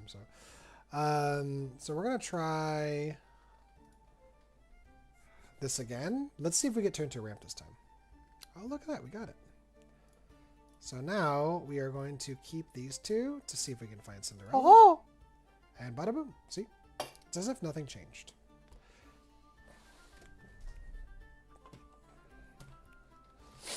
It's as if nothing changed. So let's ink this. Let's see if we can find a better 6-drop. Sure. Moana seems pretty good. Take Moana. Okay, Angel's pretty good. We're gonna ink Robin Hood. Play 1 jump.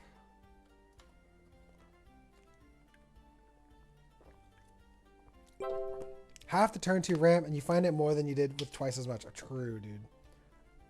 All right. I really want to play Cinderella here, but we are going to play Angel because we do not let Willows live. I'm going to discard Tinkerbell. When you are playing Angel Lines, you want to try to preserve things that add value, right? So Wicked, Moana add value. Now the Wicked's a little risky because he's Amber Steel. He could play Mowgli here. Kind of just hoping that he doesn't. Okay. It's kind of an interesting situation there. Now we could... I think we should try to answer the Woody here. So one way we could do that is we could play, just raw cast the Wicked, right? Which allows us to ink this.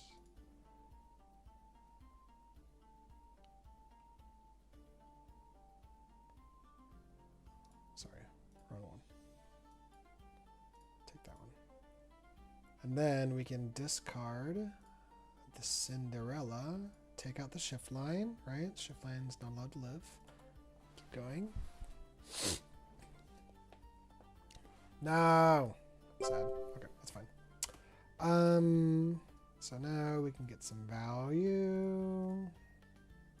Boop. Oh my gosh, literally perfect.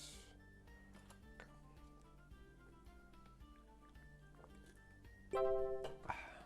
It's fine. Do I want to keep the angel? Sure, we'll keep the angel. We're going to ink this bad boy. Pass. It's gorgeous.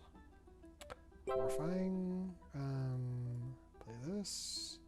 Let's keep the angel still. Give everyone resist. Okay, great.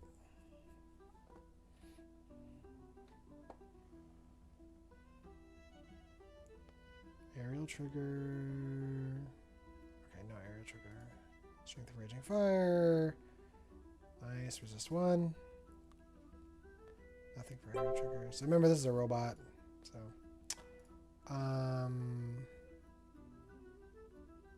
Okay, I did not have 3 arrows this game. So. Boop.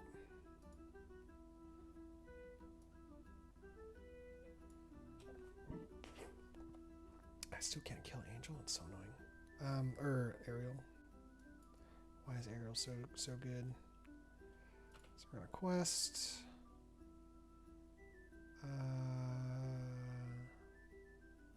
Let's take her out. Ready. Quest.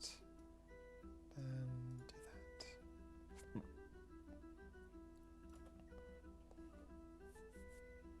Did I ink? Oh no, I think I forgot to ink with Moana. Awkward. Okay.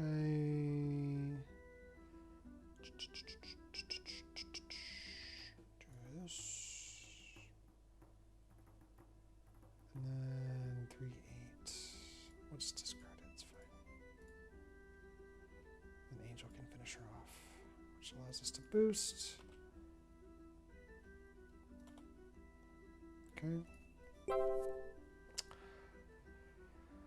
Let's boost again. Okay.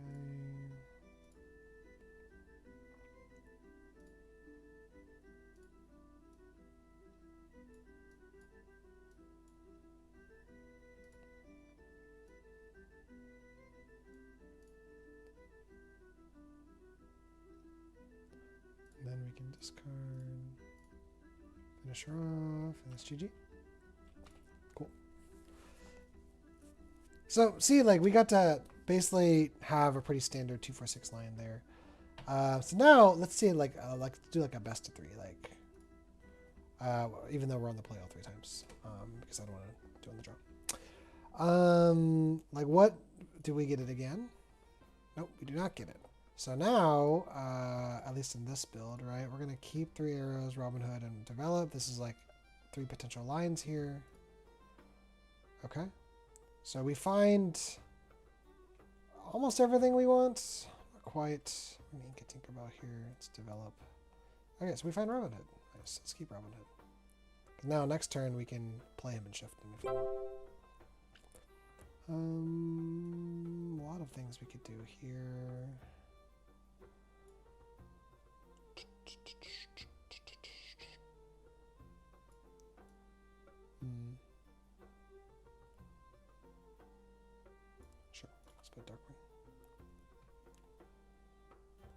Of course.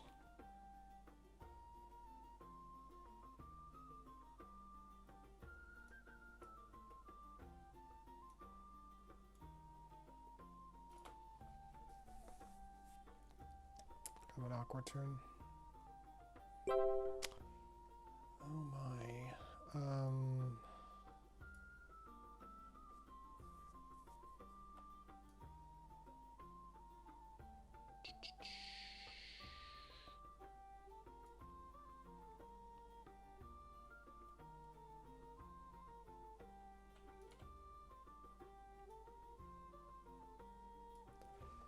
Ah, man. I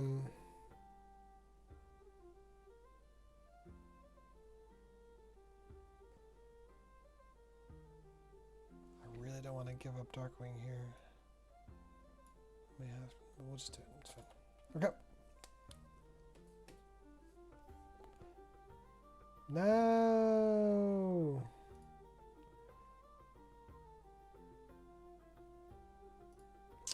Yeah, that's annoying.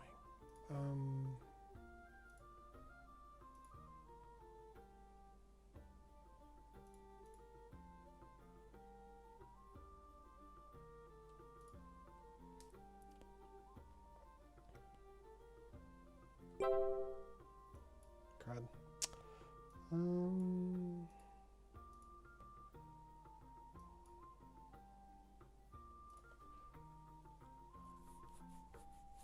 No, Angel, no. Dang. Dude, we don't even get like Robin Hood value. Goliath.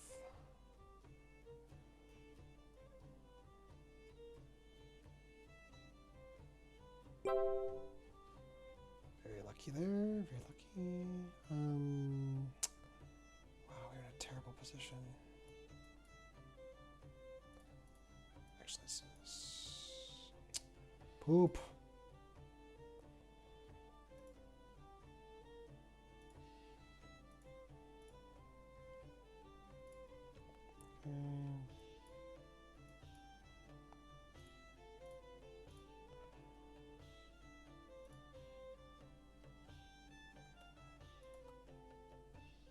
That's not what I wanted.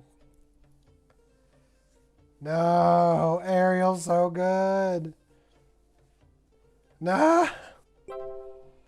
Tragic. I think we dig for more answers here.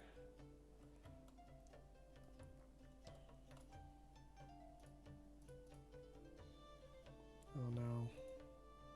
Oh no. Oh no.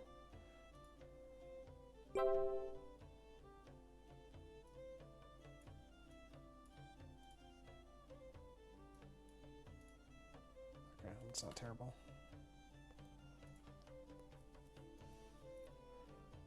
I feel like Cinderella. Yeah, so Cinderella, as I said, like feels clunkier, but she's still really good. So my initial goal is to try and see if we can preserve her, and if we can't, it is what it is, right? Oof. Strength. Oof.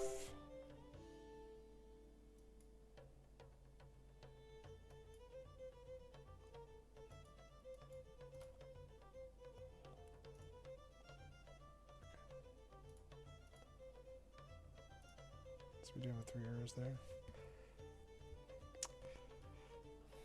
It's looking pretty GG.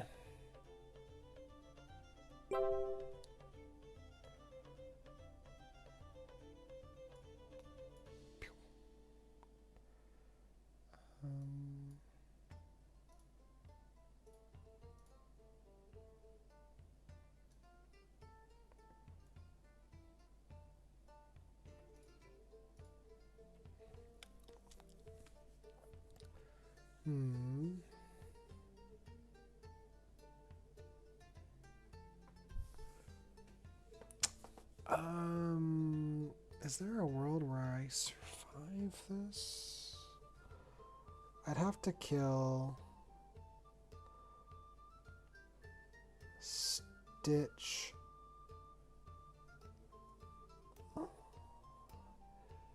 So if I did... So only one character can survive here. So if I did 4 and 3... Dang, I can't do this. Oh wait, no, hold on. Because if I go like that, it's going to be cutting it close. And if I did this, 4, 3.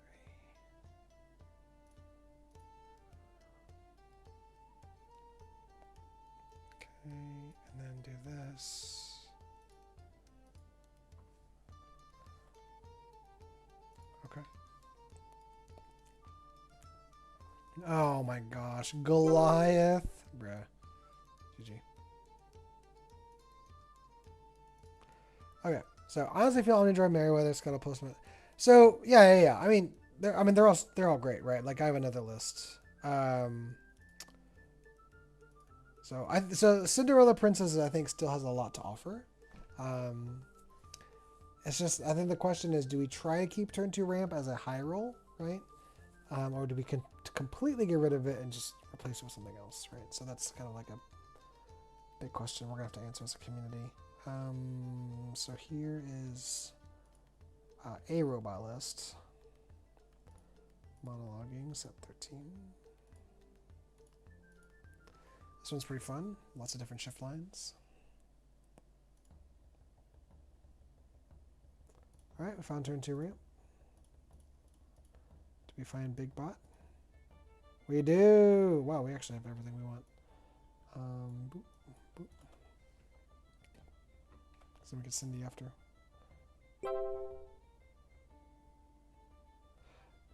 It's too inconsistent. So the first thing is a mind shift change, right? So like, and I've already accustomed myself to this, right? And that turn 2 ramp is now a high roll and nothing more, right? Like, it is still stupid powerful and very strong, but it is now like it's not like you do that or you die, right? So I think that's the distinction I'm trying to make.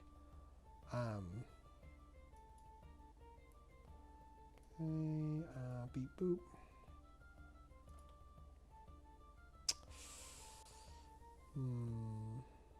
It's not essential. It's like borderline essential, right? But the deck can function without it, or most of the decks we're gonna have to build. But if we want to retain it, we think of it as a high roll. We think of it as like, this is our busted opener, right? I think we end up getting rid of the misses, which feels kind of bad. It's okay.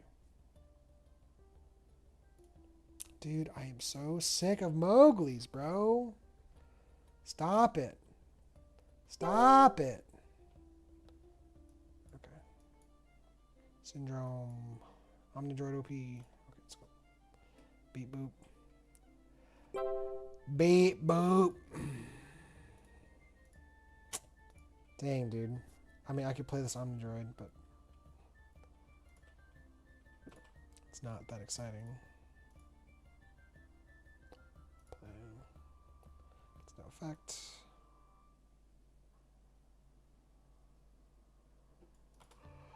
I'll just hold it.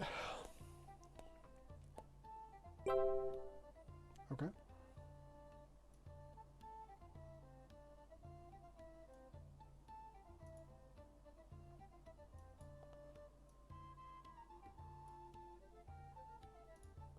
Kill the princess first. Okay.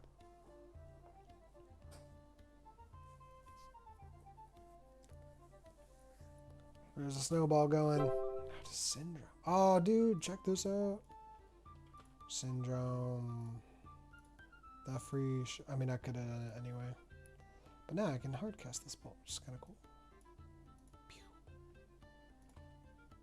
Robots. Beep, boop.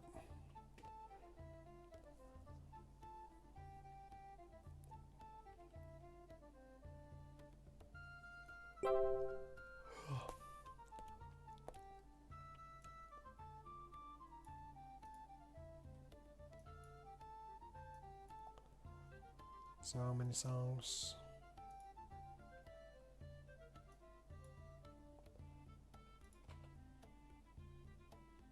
How would you adjust for the uninkable value? I think so. You would just run sail one jump. Is it still worth it if sail is reprinted but not Tipo? Yeah. I mean, like turn 2 ramp with one jump and sail or one jump and Tipo would be like fine. It'd be pretty good. One jump being uninkable is definitely noticeable, right? It's workaroundable because we have Cinderella, right? So like you could just play Cinderella afterwards and you could ink other one jumps you run into. The other nice thing about one jump in an aerial build is that later down the road, one jump is still a 3 damage trigger with aerial, so it still feels pretty good.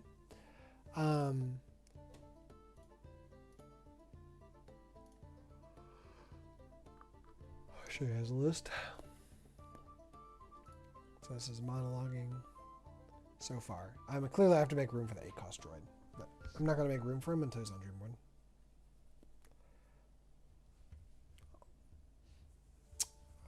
I'll probably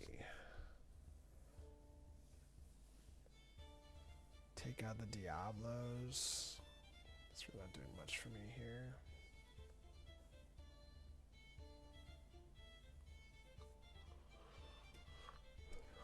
Man, it might be worth putting in a couple angels. I don't know. Hey, good luck, Darkstar. Let me know how it goes.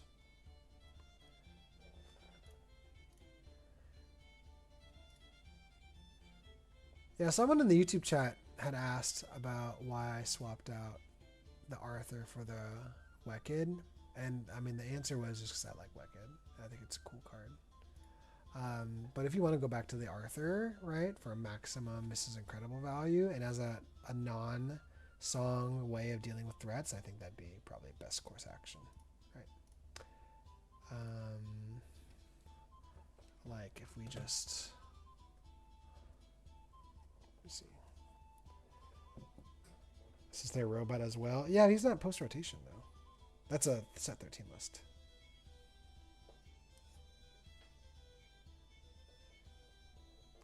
I do like robots though.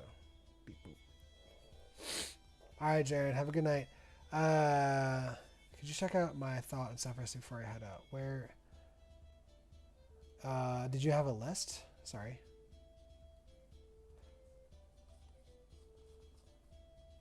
Oh, okay.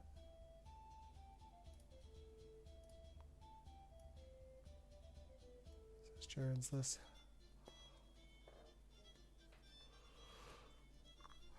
Okay, so a bunch of shift lines. One jump. Yeah, I mean, this is really good. I mean, this is basically what my thoughts have been, right? So this was one of my other considerations, is just maxing out shift lines as a way to fill in for turn 2 ramp options. The reason I kind of went away from it is because it just there's too many dead draws, right? You draw so many like one drops you just didn't need. So I'd rather just have like if I'm going to do a shift line, I'd rather have it just be one. That was my thought process. But yeah, this is otherwise pretty good.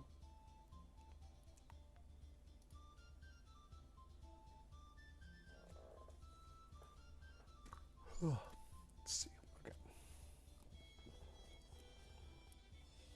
So I put in an enchanted wicked somewhere in here. There it is. Gosh, it's such a gorgeous card.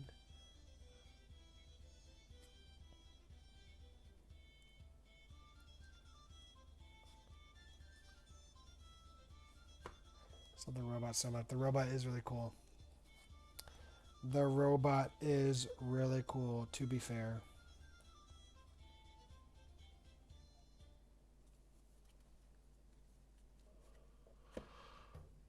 Oh, but yeah, Darkstar, you could just like minus, plus, and you'd probably be fine. Right? So I would just keep the uninkable 17 or less, you know, so that'd be the only thing. Now, in my set champs list, oh yeah, so I had also taken out, I put 4 Pete back in, right? So you could take out the 4th Pete and then do like a 4th let it go. if you wanted to keep the songs at 15.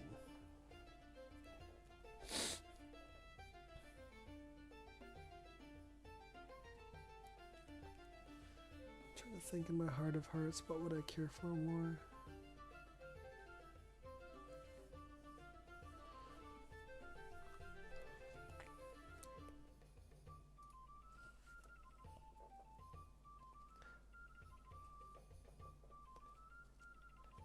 Yeah, Triple B, go for it.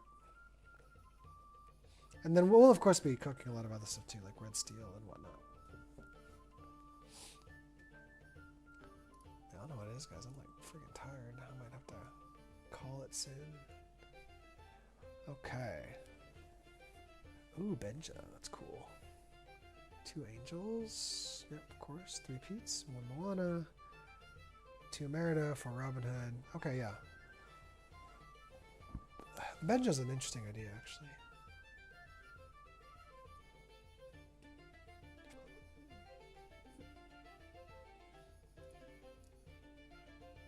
That's a good list. I really like this list.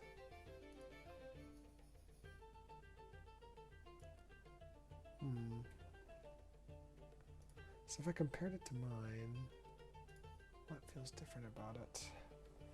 I want Benja over Donald because of the getting to 5. Oh, yeah. So you're running Benja instead of my Darkwing. That's basically the difference. Our lists are otherwise almost the same.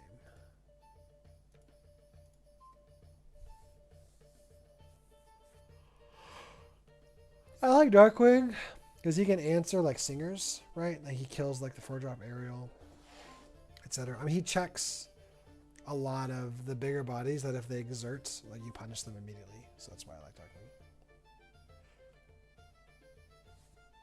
Even without the shift line, right? I think Miss Incredible is probably one of our best tools going forward. So I'm trying to feel her out in multiple lists. Alright guys, I'm feeling tired. You know, I'm just like dozing off, getting all drowsy. So I'll probably call it there for tonight. It was a fun night. We went through a lot of the reveals, we played some practice games, kind of feeling out some set 13 lists.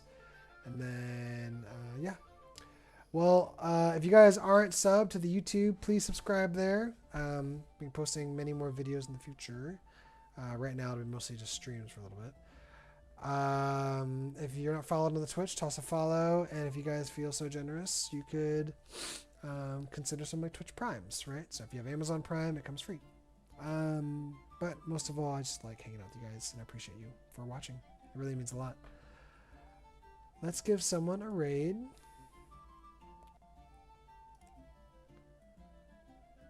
Let's raid our boy Mental. Okay. Well, may you all be blessed. Hope you guys have a good night.